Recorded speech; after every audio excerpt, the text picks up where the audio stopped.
Hi, I'm Craig Phillips. Welcome to my flooring trade tips. In this video, I'm going to show you how to install your own engineered wood flooring.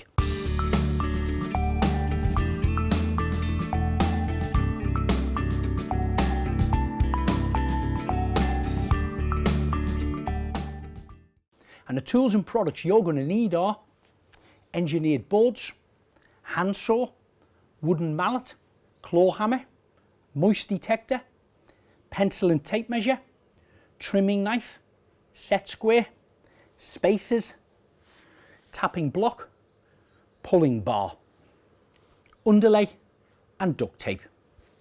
But the first thing you're going to need to do is prepare your surfaces. Start by hoovering the area to remove any debris, making sure it's clean and dust free. Also check closely that there's no screws standing proud if it's a wooden floor. Make sure that the subfloor you're laying onto meets the humidity requirements advised by the manufacturer's instructions. Now, whatever type of flooring you're fitting, you must make sure you can get the flooring, or the flooring is as level as possible. I'm running a spillet level across here, almost 2 meters in length. See, what you don't want is a dip in your floor. You put your spillet level across, and if that drops down about 3 millimeters, the risk is once all your floor is clicked together, somebody could walk on that, it drops the floor down a fraction and then unclick the actual connections, and that's what you don't want, of course. Once you've had your flooring delivered, make sure you store it nice and flat and not upright against the wall because of the risk of it bending. And you also need to leave it in the room that it's going to be installed for a minimum of 48 hours before you start to fit it. Whichever type of floor you're about to lay your new flooring on, whether it's concrete or wooden boards, it will require an underlay. This particular one I'm using is the gold one. It's 3 millimeters thick.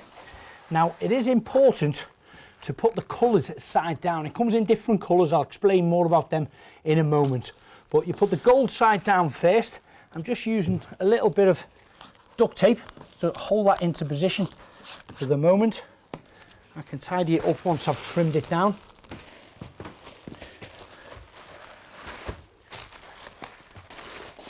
I'm just going to press that nice and snug into the actual skirting board, and using my trimming knife, trim that right the way down.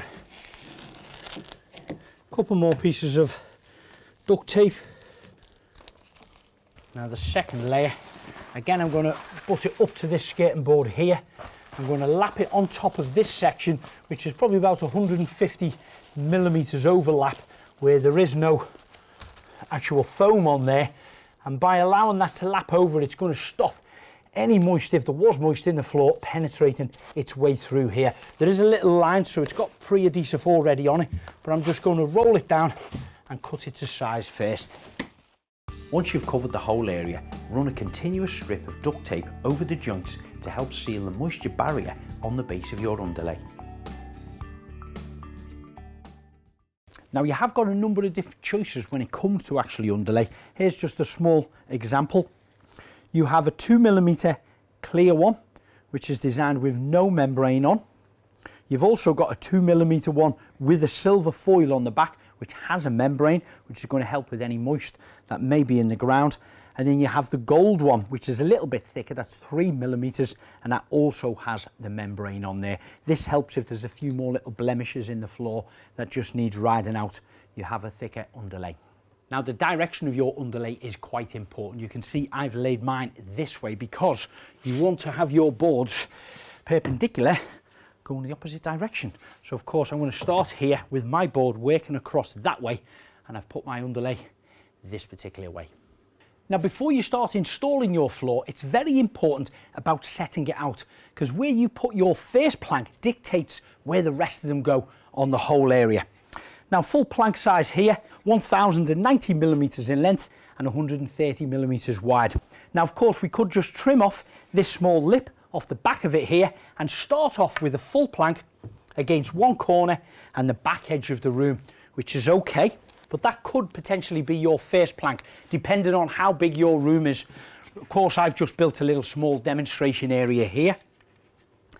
This second full plank then will be clipped into place, and that would leave me with around about 250 millimeters cut, which isn't satisfactory for the manufacturer's recommendations. They say minimum of a 500 mil cut piece in there. So I would then come back to here.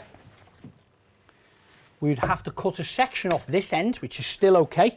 This piece will be more than 500 millimeters. We've got a full length here. If your room's bigger at home, you could have 3 or 4 full lengths, and then this end piece would be your 500 millimeter recommended cut, which of course would click into here and be placed there. What you've also got to consider with the measurement, whatever size room that you've got here, we must allow a minimum of a 10 millimeters expansion gap around all 4 sides of the room. So 10 millimeters less on that end, 10 millimeters less on this end. And then of course, once this starts to get installed, we can put our spacers around this back wall here and pull it down. But that is the length actually sorted out. You've also got to consider the width of the room. We don't want to start with a full board here, work our way down and get to the other end and find we've got a little small slither. Again, the manufacturers recommend that you want a minimum of 70 millimeters for that last row across there. So I'm going to take a measurement of my floor here. Of course, you must do the calculations up on your own floor at home. These planks are 130 millimeters wide. I've got 1.8, so we're talking I've got 13 full planks. I'm going to be left with about 25 millimeters to 30 millimeters, which is not acceptable. So what I must do now is cut down about 50 millimeters off the back end of all 3 of these planks. So once I cut my 50 millimeters off this full first row on here, that will be added on to my last row of planks, and that'll give me above and beyond the manufacturer's recommendation. So that's the cuts done on my first row, both to length and width. The next stage is I'm going to get my spacers, which are like a chalk shape like this. By placing 2 of them together will allow me to build up the gap of about 10 millimeters that I need for the expansion gap. Now the beauty about these is you can slide them up and down and make your gap a little bit bigger or smaller if you've got any discrepancies in the actual wall itself. And I will be having them along the both ends here once I get a couple more rows of planks in. So that's in position now. The next stage is to start marking up and cutting down the second row of planks. The first piece I'm going to use is the offcut off this end here. Remember, we wanted our 500 mil piece here. That's cut off there. It's brought straight down to this end because it has already got a straight cut there. I'm going to allow for my 10 millimeter gap, and I'm just going to place it on. I'm not clicking it in just yet. Place it on there. I can get a couple more of my spacers and wedge those in here. And then I will get a full plank. Now what, again, the manufacturers would always recommend, when you're laying your planks, open up at least 3 boxes and keep taking one out of a different box when you're installing them, because you might find you get a tiny bit of variation in the appearance of the actual wooden grain on here. So we'll spin that round, place in, slide it along, just get that joint meeting so it's nice and snug. So a full plank in there, which leaves me with a cut piece here. I'm going to get one out of that box. Again, placing that into position. Now I've got a couple of options of measuring this up and actually cutting it. Of course, this is not a real house with a wall here, which I wouldn't be able to do that. So what I could do is actually take the plank like this, place it upside down with my 10 millimeter expansion gap here, take my pencil, marking it just where the top section meets this last plank here. Transfer that across, cut it down, and then that will spin back around, click into position, and I'll have my 10 millimeter gap that end. So how the click system works is each panel has got 4 edges on there, and they need to interlock in with all the surrounding boards around it. So if we look closely here, one section has got a little lip on it, and that allows it to slide into this section, and once it's pressed together, clicked, pressed, and then tapped, of course, they squeeze together. It acts like an anchor and stops the actual wood coming apart that way. So we'll loosen them back up. I'll take this one, place it in about 20 to 30 degrees, putting a little bit of weight on the back of it. I'm giving it a bit of a wobble, and I'm just placing it and a gentle tap on it, and it's clicked into position. And I'm just going to place a tapping block here and give that a gentle little tap. My spacers at the back is going to stop that sliding back, and that's now nice and secure on here. So I get my full piece, put it in there, slide it along so it's butt up to here.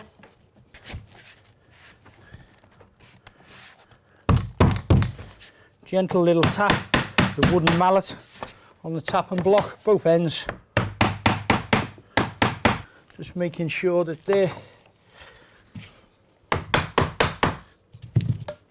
click together system is really easy. You just wobble it in a fraction like that, line it up with this joint here, and then knock him down, tap and block on it, and it is as easy as that. You can also put a couple more little spaces in the back just to secure that up if needed. Now I could start with a full plank here. The joints are staggered there, which would work well. And in a larger room, different plank,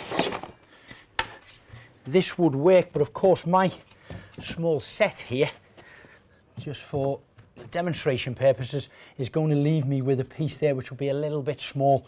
So what I am going to do is, very like my first row here, I'm just going to cut off probably about 100 millimeters off there to give me that 500 millimeter piece at the end. Once you've finished fitting your first 2 to 3 rows, repeat the process, making sure you're staggering each joint by around 250 millimeters. Ensure that the final cut and the beginning of each row exceeds 500 millimeters, whilst also maintaining your 10 millimeter expansion gap around all edges. Please do check the full manufacturer's guidelines before attempting your installation, as some flooring products may require slightly different specifications. So my floor is almost complete, except for the last course, which also needs cutting, just like my very first one. So I'm going to take a measurement of that, and I've got a gap here of about 82 millimeters in there. So I'm going to cut a plank around about 70 millimeters wide, which complies of course to the manufacturer's recommendations and still leaves me that 10 millimeter expansion gap. Now fitting that last plank can be a little bit tricky, but these pulling bars really help. Once it's interlocked in there, it allows that to hook around the back, and then of course you can hammer this with your claw hammer and it pulls it and allows it to click into position. So my last piece now is going in to complete the floor. Give it one little gentle tap down first, and then put the pulling bar hooked behind the back and tapping it in. And that's all my planks now laid. So now all that's left for me to do is remove all of my spacers around all 4 sides, and then you need to cover the actual expansion gap, and you can do that very easily by using a Scotia bead. This is fixed to the actual skirting boards itself to allow any movement to happen within the floor.